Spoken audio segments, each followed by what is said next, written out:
The only leader of the 30th of September movement left alive is Colonel Latif, who survived 33 years in prison.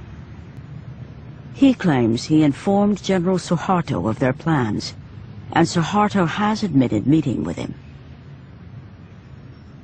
Sama itu sudah seru sama Soeharto memberitahu kalau paginya akan dihadapkan para jenderal sama Bukan, karena semua sepakat Harto dianggap loyal sama Bukan. Those who see the hand of Soeharto say it was his agents who infiltrated the 30th of September movement to make sure the generals were killed that fateful night. The rebel soldiers maintained it was never their intention to kill the generals. Their intention, they said, was to bring them before President Sukarno to face charges of planning a coup against him.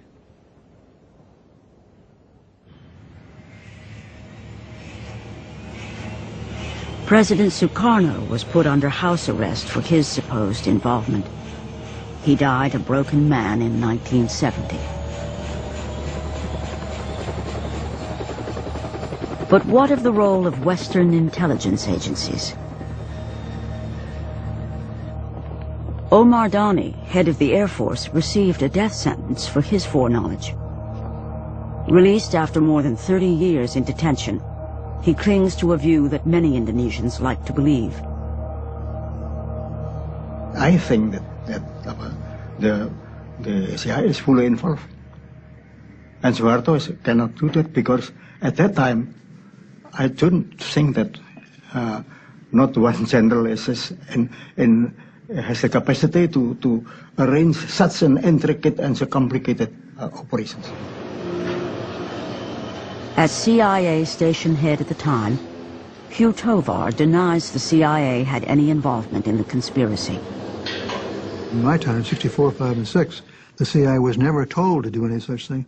The CIA was sent out there to collect intelligence and report it to headquarters and to tell us what in the name of heaven is going on in that crazy country. You know, that's the way it was. And if the audience can't take that at face value, there's nothing I can say that's going to convince them. What is fully established is that Britain and the US gave extensive support to the army immediately after the murder of the generals, including providing weapons. The full extent will not be revealed until all the documents have been declassified, which could take many decades.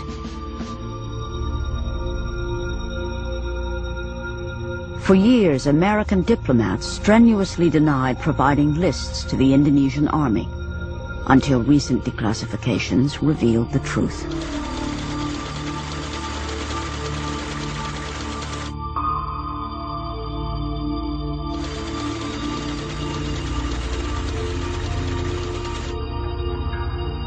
There were lists going around. I don't know who compiled them, but the theory was they're the people who are going to be extirpated next. So clearly there was a method and an organisation behind it all.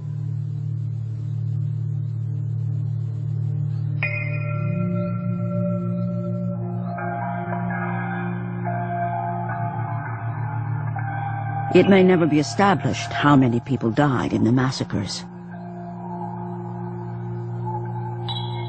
Today, some academics estimate up to 1 million Indonesians may have been murdered.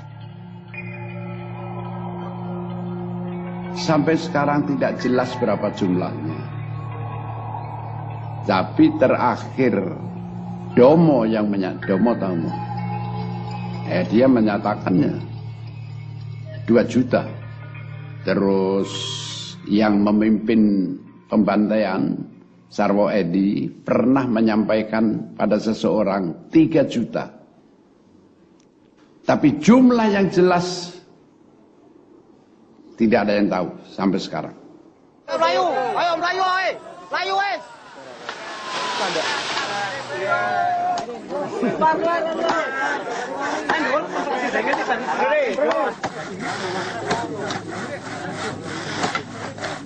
The newly established Massacre Victims Research Foundation wants to confront history by digging up the skeletons that have lain silent for 35 years. This wasn't Nazi-style industrial-scale killing. It was village-level murder with many thousands of graves spread across the country. Ya, kami mendapat surat dari yayasan itu yang mencari orang-orang hilang tadi itu, dan dinyatakan bahwa itu para korban yang telah dieksekusi sebanyak 23 orang itu, Kaliwiro ini, itu makamnya akan digali kembali.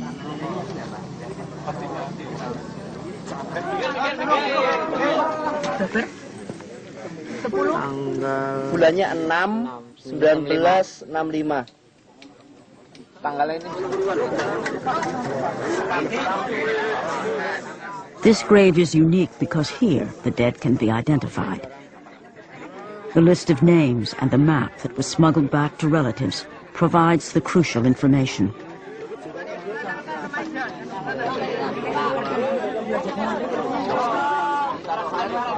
Sekarang saat ini ya, setelah kami mengetahui ada kerangka ya yang kalau diidentifikasi ya. Mas Ibnu itu siapa, Bu? Dr. Andus Ibnu Santoro.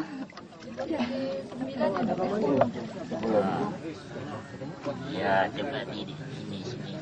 Saya karena ada 2 gigi yang dicabut ya, dan sesuai dengan berita dari dokter yang bersangkutan, ya, dokter forensik yang meriksa bahwa ini adalah kakaknya, karena pada waktu itu berumur 34 tahun, ya, itu. Iya.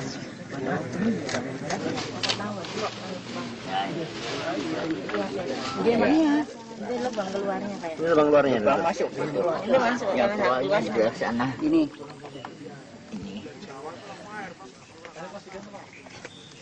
Depannya. Nah, ini lubang keluarnya. Di sini adalah dibunuh, kemudian ditembak, kemudian dimasukkan ke dalam lubang, ya, 2 lubang yang ditumpuk satu persatu tanpa ditumpuk kayak apa saja itu, kayak kayak menimbun binatang saja itu. Itu saya merasa sakit. Tapi itu kita sebagai seorang Islam Muslim ya, yang beragama ya, itu semua kita kembalikan kepada Yang Maha Kuasa. For Indonesian Muslims, it's traditional to make an annual visit to the graves of their relatives. These families can now rebury their lost relatives in accordance with their beliefs.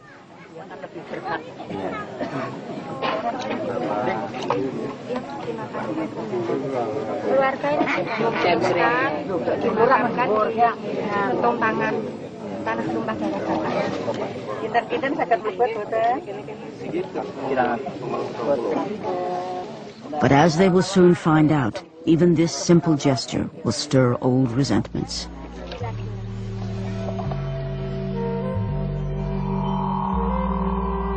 An estimated 600,000 political prisoners were held without trial in the early years of Soeharto's rule.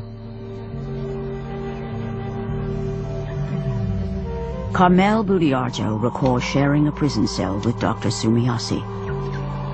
What always sticks in my mind about Dr. Sumiasi was she said, we must not succumb to their bullying. And the way we don't succumb is by staying healthy.